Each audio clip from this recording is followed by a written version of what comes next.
नमस्कार, KP news 24/7 में आपका स्वागत है। मैं अश्विनी आपके साथ। आइए देखते हैं अब तक के मुख्य समाचार। बीदर में क्रिश्चियन समुदाय की संगठनों की ओर से मणिपुर में हो रही हिंसा, महिलाओं के साथ हो रहे अत्याचार के खिलाफ किया गया विरोध प्रदर्शन। बीदर में सोमवार को तेलंगाना के प्रसिद्ध लोक गायक और गीतकार व क्रांतिकारी कवि दिवंगत गदर को दी गई भावपूर्ण श्रद्धांजलि। तेलंगाना के मशहूर लोक गायक गदर का 77 साल की उम्र में हैदराबाद में हुआ निधन। तेलंगाना के अलावा दूसरे राज्यों में शोक की लहर। राहुल गांधी पर सुप्रीम कोर्ट के फैसले से केंद्र की प्रतिशोध की राजनीति का हुआ पर्दाफाश।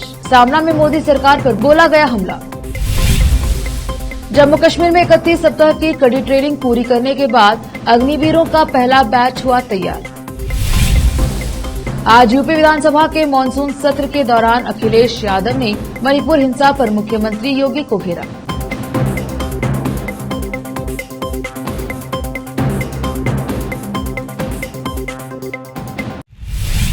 अब समाचार विस्तार से। बीदर में Methodist church, Malkapur, Bidar citizen forum और दूसरी क्रिश्चियन समुदाय की संगठनों की ओर से मणिपुर में हो रही हिंसा, महिलाओं के साथ हो रहे अत्याचार के खिलाफ विरोध प्रदर्शन किया गया और जिलाधिकारी कार्यालय पहुंचकर जिलाधिकारी के माध्यम से प्रधानमंत्री नरेंद्र मोदी और राष्ट्रपति द्रौपदी मुर्मू को मेमोरेंडम दिया गया और मणिपुर हिंसा के दोषियों को सख्त से सख्त सजा देने की मांग की गई। इस अवसर पर इस विरोध प्रदर्शन में शामिल संगठनों के लोगों ने केपी न्यूज से बात करते हुए मणिपुर में हो रही हिंसा और महिलाओं पर हुए अत्याचार की निंदा की। केपी न्यूज के कैमरामैन कृष्णा का कवरेज।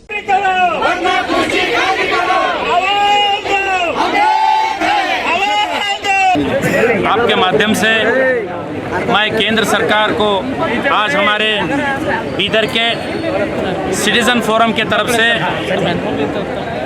मणिपुर में जो घटनाएं हो रही हैं, दिन दहाड़े चर्चों को आग लगाया जा रहा है, एक कम्युनिटी को टारगेट कर उनके घरों को आग लगाया जा रहा है, वहाँ पर जो मणिपुर की सरकार नाकाम हो चुकी है, ये हादसे रोकने के लिए मैं माननीय प्रधानमंत्री जी से और इस देश के महामहिम राष्ट्रपति जी से अनुरोध करते हैं कि जल्दी से जल्दी जो इस देश में जो नई घटना चाहिए था, एक समय था जब स्वतंत्र नहीं हुआ था, इस देश में संविधान नहीं था, जब महाभारत में द्रौपदी का चीरहरण हुआ था, मगर दुर्भाग्यवश आज देश में संविधान है, कानून है, इसको ताक पर रखकर वहाँ के कुछ गुंडों ने वहाँ के हमारे माँ बहनों के साथ जो बदसलूकी की है, ये सरासर निंदनीय है। तो आज हम बीदर के तमाम धर्मों के लोग, तमाम संगठन के लोग मिलकर आज राष्ट्रपति को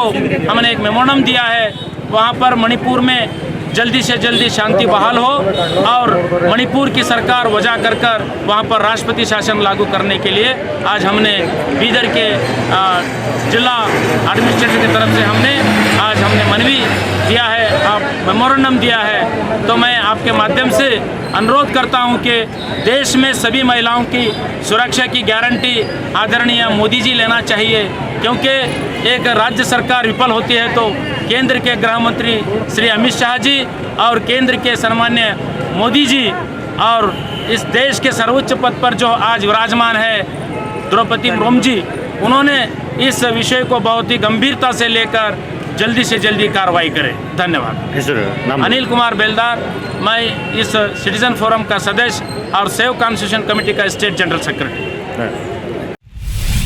तेलंगाना के प्रसिद्ध लोक गायक और गीतकार, तेलंगाना राज्य आंदोलन का एक प्रमुख चेहरा और दलितों और हाशिए के लोगों के अधिकारों के लिए कार्यकर्ता, क्रांतिकारी कवि गदर का रविवार 6 अगस्त को हैदराबाद में निधन हो गया।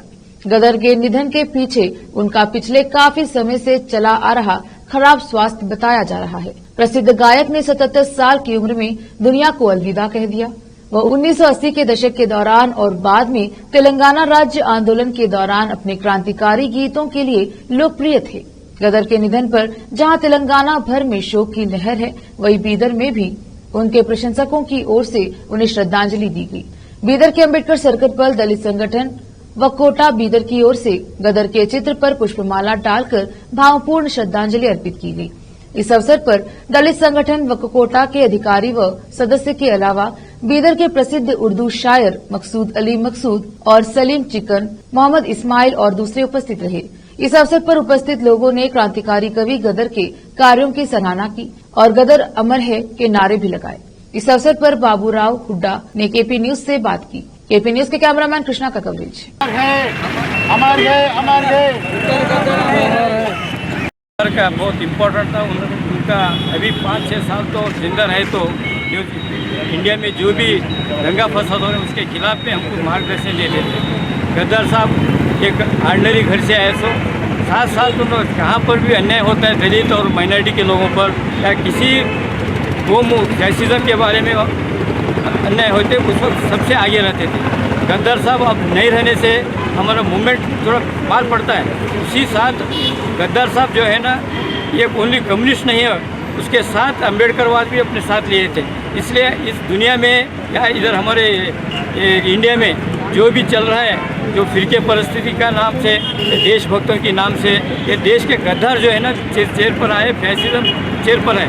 इसलिए इस कौमवाद को, इस फैसिज्म को ख़त्म करने के लिए गद्दार के श्रद्धांजलि देते हुए आज बीदर डिस्ट्रिक्ट के हम पूरे लोग एक होकर जो कौमवाद है, जो फिरके परिस्थिति है, उसके खिलाफ में बीजेपी और आरएसएस के खिलाफ में लड़ेंगे बोल के यही सच्चा श्रद्धांजलि हो सकता है। मैं बाबूराव हुड्डा।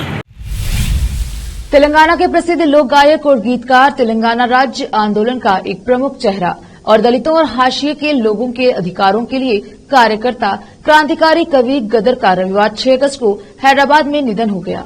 तेलंगाना के प्रसिद्ध लोक गायक और गीतकार, तेलंगाना राज्य आंदोलन का एक प्रमुख चेहरा और दलितों और हाशिए के लोगों के अधिकारों के लिए कार्यकर्ता बल्लादीर और कवि गदर का रविवार 6 अगस्त को हैदराबाद में निधन हो गया। गदर के निधन के पीछे उनका पिछले काफी समय से चला आ रहा खराब स्वास्थ्य बताया जा रहा है। प्रसिद्ध गायक ने 77 साल की उम्र में दुनिया को अलविदा कह दिया। गदर के निधन के पीछे उनका पिछले काफी समय से चला आ रहा खराब स्वास्थ्य बताया जा रहा है। प्रसिद्ध गायक ने 77 साल की उम्र में दुनिया को अलविदा कह दिया। वह 1990 के दशक के दौरान और बाद में तेलंगाना राज्य आंदोलन के दौरान अपने क्रांतिकारी गीतों के लिए लोकप्रिय थे। गुम्माडी विठल राव गदर, जिनके उपनाम का अर्थ विद्रोह है, को लोकप्रिय रूप से प्रजा गायकड़ू या लोगों के गायक के रूप में जाना जाता था। वह लंबे समय से माओवादी समर्थक थे, जिन्होंने 2018 में ही पहली बार मतदान किया था। वह कई दिनों से अस्वस्थ थे। फेफड़ों की समस्याओं और अन्य बीमारियों का इलाज चल रहा था। 1997 में अज्ञात हमलावरों द्वारा गोली मार दी गई थी। रीढ़ में गोली लगने के कारण उन्हें स्वास्थ्य संबंधी समस्याओं का भी सामना करना पड़ा। दोपहर में हैदराबाद के एक निजी अस्पताल में उनका निधन हो गया। मशहूर गायक गदर के निधन ने सभी को गमगीन कर दिया है। सिनेमा जगत से जुड़ी हस्तियों के साथ ही बड़े बड़े राजनेता भी उनके निधन पर शोक मना रहे हैं। कांग्रेस नेता राहुल गांधी ने गदर के निधन पर दुख व्यक्त किया है। राहुल गांधी ने ट्वीट किया, तेलंगाना के प्रतिष्ठित कवि, गीतकार और उग्र कार्यकर्ता श्री गुम्माडी विठल राव के निधन के बारे में सुनकर दुख हुआ। तेलंगाना के लोगों के प्रति उनके प्यार ने उन्हें हाशिए पर मौजूद लोगों के लिए अथक संघर्ष करने के लिए प्रेरित किया। उनकी विरासत हम सभी को प्रेरित करती रहेगी। शिवसेना उद्धव बालासाहेब ठाकरे ने सोमवार को दावा किया कि 2019 के आपराधिक मानहानि मामले में कांग्रेस नेता राहुल गांधी की दोषसिद्धि पर रोक लगाने के सुप्रीम कोर्ट के आदेश ने केंद्र सरकार की प्रतिशोध की राजनीति का पर्दाफाश कर दिया है। शिवसेना यूबीटे के मुखपत्र सामना में प्रकाशित एक संपादकीय में कहा गया है कि राहुल गांधी अगले साल होने वाले लोकसभा चुनाव के दौरान राजनीतिक प्रतिद्वंदियों को कड़ी टक्कर दे सकते हैं। मराठी दैनिक अखबार में प्रकाशित संपादकीय में दावा किया गया है कि मोदी उपनाम संबंधी टिप्पणी को लेकर राहुल गांधी को 2019 के आपराधिक मानहानि मामले में गुजरात से सूरत की एक अदालत ने दोषी ठहराया और उन्हें लोकसभा चुनाव लड़ने से रोकने के लिए 2 साल की सजा सुनाई। 2 साल या उससे अधिक की सजा होने वाले सांसद स्वतः संसद की सदस्यता से अयोग्य हो जाते हैं। राहुल गांधी की लोकसभा सदस्यता सोमवार को बहाल की गई। भारत का चंद्रयान 3 अपने लक्ष्य की ओर तेजी से बढ़ रहा है। 5 अगस्त 2023 को चंद्रयान 3 सफलतापूर्वक चांद के ऑर्बिट में प्रवेश कर गया।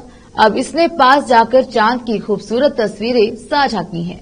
आपको बता दें कि भारत का यह तीसरा मानव रहित चंद्र मिशन है। चंद्रयान 3 को 23 दिन पहले चंद्रमा के दक्षिणी ध्रुव पर उतरने के लिए लॉन्च किया गया था, जहां अब तक कोई भी देश नहीं पहुंचा है। चंद्रयान 3 को बिना किसी गड़बड़ी के चंद्रमा के करीब लाने वाली आवश्यक प्रक्रिया बेंगलुरु स्थित अंतरिक्ष इकाई से ऑपरेट किया गया। इसके बाद चंद्रयान 3 ने इसरो को संदेश भेजा कि मैं चंद्रमा का गुरुत्वाकर्षण महसूस कर रहा हूं। चंद्रयान का चंद्रमा की कक्षा में प्रवेश भारतीय अंतरिक्ष एजेंसी के महत्वाकांक्षी 600 करोड़ रुपए के मिशन में एक बड़ा मील का पत्थर साबित हुआ। 14 जुलाई को लॉन्च होने के बाद से अंतरिक्ष यान ने चंद्रमा की लगभग 2/3 दूरी तय कर ली है और अगले 18 दिन इसरो के लिए महत्वपूर्ण होंगे। वक्त एक छोटे से ब्रेक का, जल्द लौटेंगे ब्रेक के बाद।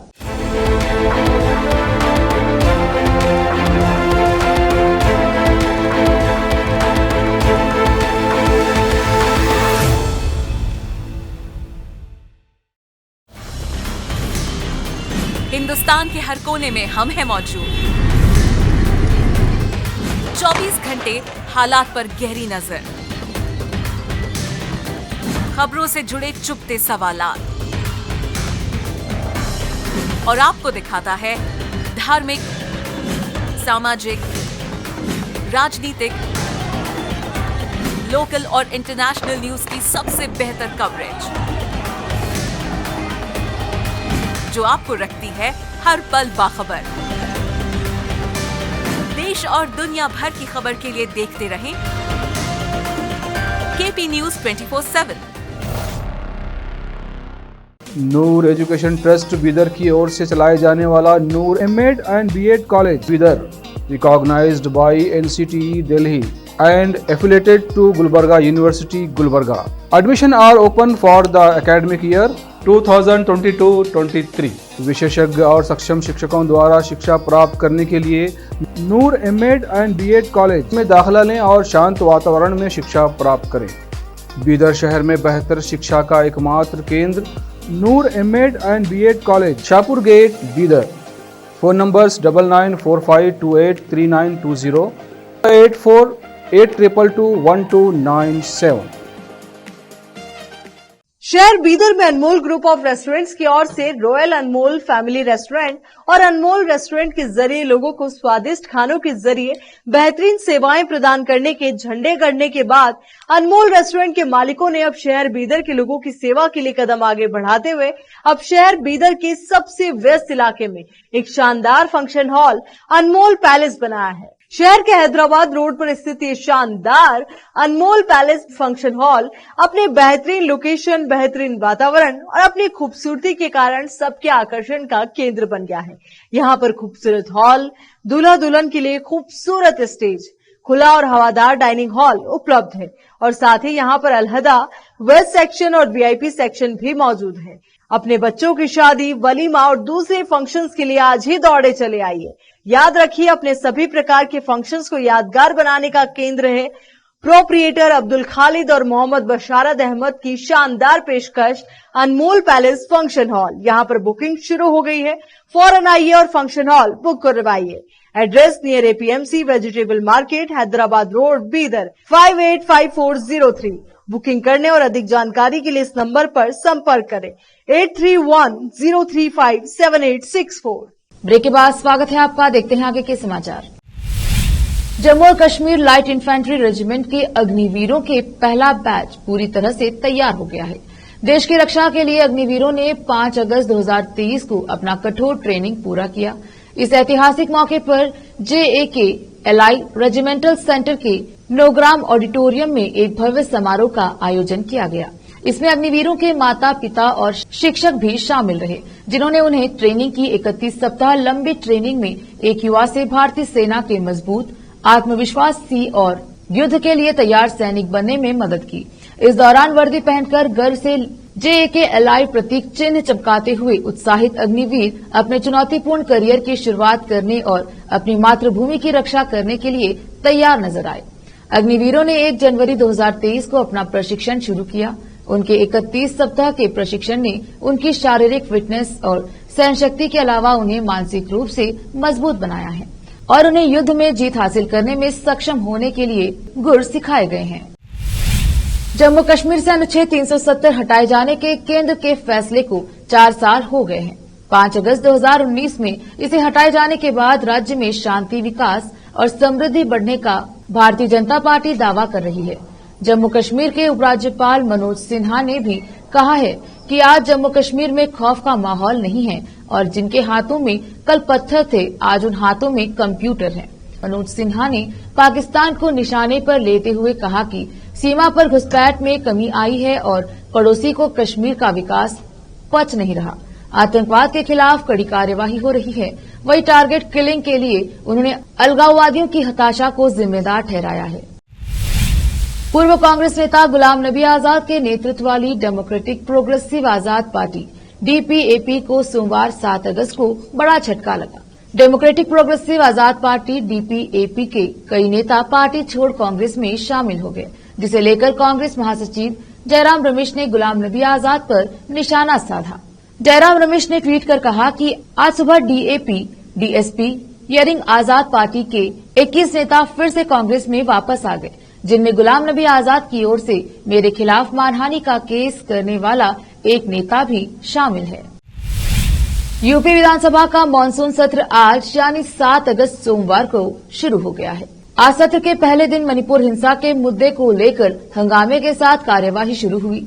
समाजवादी पार्टी के अध्यक्ष अखिलेश यादव ने यूपी के सीएम योगी आदित्यनाथ से मणिपुर की स्थिति पर विधानसभा में बयान देने की मांग की।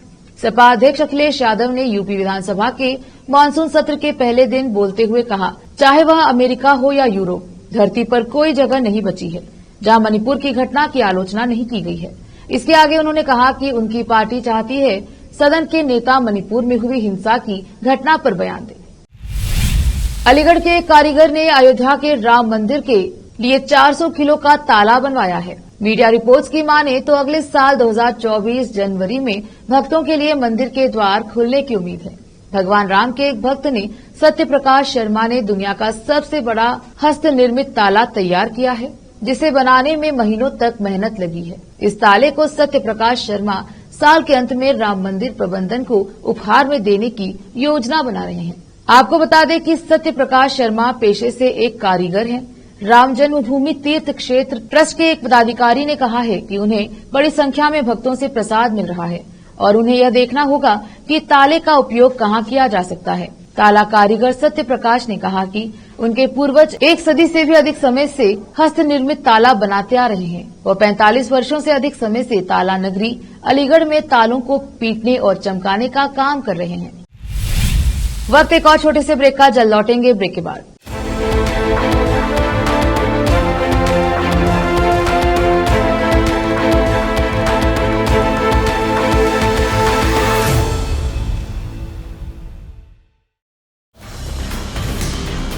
हिंदुस्तान के हर कोने में हम हैं मौजूद। 24 घंटे हालात पर गहरी नजर,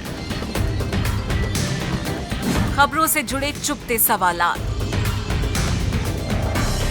और आपको दिखाता है धार्मिक, सामाजिक, राजनीतिक, लोकल और इंटरनेशनल न्यूज की सबसे बेहतर कवरेज, जो आपको रखती है हर पल बाखबर। देश और दुनिया भर की खबर के लिए देखते रहें KP news 24/7। Noor education trust Bidar की ओर से चलाए जाने वाला Noor MEd and BEd college Bidar, recognised by NCTE Delhi and affiliated to Gulbarga University, Gulbarga. Admission are open for the academic year 2022-23. विशेषज्ञ और सक्षम शिक्षकों द्वारा शिक्षा प्राप्त करने के लिए नूर एमएड एंड बीएड कॉलेज में दाखिला लें और शांत वातावरण में शिक्षा प्राप्त करें। बीदर शहर में बेहतर शिक्षा का एकमात्र केंद्र Noor MEd and BEd college, Shahpur gate, Bidar. Phone numbers 9945283920, 8482221297।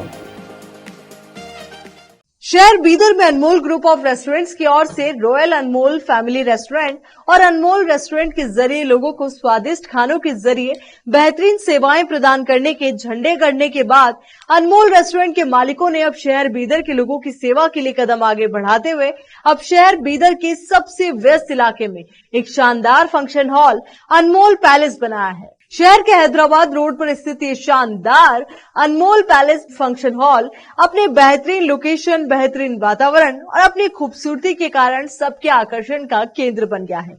यहाँ पर खूबसूरत हॉल, दूल्हा दुल्हन के लिए खूबसूरत स्टेज, खुला और हवादार डाइनिंग हॉल उपलब्ध है और साथ ही यहाँ पर अलहदा वेस्ट सेक्शन और वीआईपी सेक्शन भी मौजूद है। अपने बच्चों की शादी, वलीमा और दूसरे फंक्शंस के लिए आज ही दौड़े चले आइए। याद रखिए, अपने सभी प्रकार के फंक्शंस को यादगार बनाने का केंद्र है प्रोप्रिएटर अब्दुल खालिद और मोहम्मद बशारत अहमद की शानदार पेशकश अनमोल पैलेस फंक्शन हॉल। यहाँ पर बुकिंग शुरू हो गई है, फौरन आइए और फंक्शन हॉल बुक करवाइए। Address near APMC vegetable market, Hyderabad road, Bidar 585403। Booking करने और अधिक जानकारी के लिए इस नंबर पर संपर्क करें 8310357864। ब्रेक के बाद स्वागत है आपका, देखते हैं समाचार। इंदौर में लगे मध्य प्रदेश के पहले solar base public electric vehicle charging station का वाहन चालकों ने उपयोग शुरू कर दिया है। रविवार को चार्जिंग पॉइंट पर 8 ई वाहन, 6 ई रिक्शा, 2 पहिया पहुंचे थे। वाहन चालकों ने प्रक्रिया को समझकर अपने वाहन चार्ज किए। पहले दिन ही वाहन मालिक इस सुविधा से संतुष्ट नजर आए। SGSITS के समीप शहर के आम नागरिकों हेतु solar base public electric vehicle charging station का शुभारंभ किया गया। इनके माध्यम से इलेक्ट्रिक 2 पहिया वाहन, 4 पहिया वाहन एवं इलेक्ट्रिक ऑटो रिक्शा की चार्जिंग की जा सकती है। हालांकि यह स्लो चार्जर है, जिसके माध्यम से 3 घंटे में 2 पहिया वाहन पूर्ण चार्ज होता है। इसमें उपभोक्ता प्री बुकिंग कर एवं प्रीपेड रिचार्ज कर चार्जिंग स्टेशन का उपयोग कर सकते हैं। यूपी के हरदोई में रहने वाली एक 70 वर्षीय महिला ने कुछ ऐसा कर दिखाया है कि वर्ल्ड रिकॉर्ड बन गया। हरदोई की कुमदुनी ने 68 वर्ष की उम्र में LLB की पढ़ाई करने के बाद ऑल इंडिया बार एसोसिएशन का पहले ही अटेम्प्ट में परीक्षा पास कर विश्व की सबसे उम्र दराज महिला अधिवक्ता बन गई है। हरदोई के आवास विकास कॉलोनी की रहने वाली 70 वर्षीय कुमदुनी देवी बेसिक शिक्षा विभाग में कार्यरत थी और प्रधानाध्यापिका के पद से रिटायर हुई है। रिटायर होने के बाद उन्होंने LLB करने के लिए लॉ कॉलेज में एडमिशन ले लिया, जिसकी परीक्षा में वह अच्छे नंबरों से उत्तीर्ण भी हुई। LLB कंप्लीट करने के बाद उन्होंने ऑल इंडिया बार एसोसिएशन की पहले ही अटेम्प्ट में परीक्षा भी पास कर ली और सबसे ज्यादा उम्र में LLB करने और अधिवक्ता बनने वाली महिला बन गई। आखिर में फिर एक बार देखते हैं मुख्य समाचार। बीदर में क्रिश्चियन समुदाय की संगठनों की ओर से मणिपुर में हो रही हिंसा, महिलाओं के साथ हो रहे अत्याचार के खिलाफ किया गया विरोध प्रदर्शन। बीदर में सोमवार को तेलंगाना के प्रसिद्ध लोक गायक और गीतकार व क्रांतिकारी कवि दिवंगत गदर को दी गई भावपूर्ण श्रद्धांजलि। तेलंगाना के मशहूर लोक गायक गदर का 77 साल की उम्र में हैदराबाद में हुआ निधन। तेलंगाना के अलावा दूसरे राज्यों में शोक की लहर। राहुल गांधी पर सुप्रीम कोर्ट के फैसले से केंद्र की प्रतिशोध की राजनीति का हुआ पर्दाफाश। सामना में मोदी सरकार पर बोला गया हमला। जम्मू कश्मीर में 31 सप्ताह की कड़ी ट्रेनिंग पूरी करने के बाद अग्निवीरों का पहला बैच हुआ तैयार। आज यूपी विधानसभा के मानसून सत्र के दौरान अखिलेश यादव ने मणिपुर हिंसा पर मुख्यमंत्री योगी को घेरा।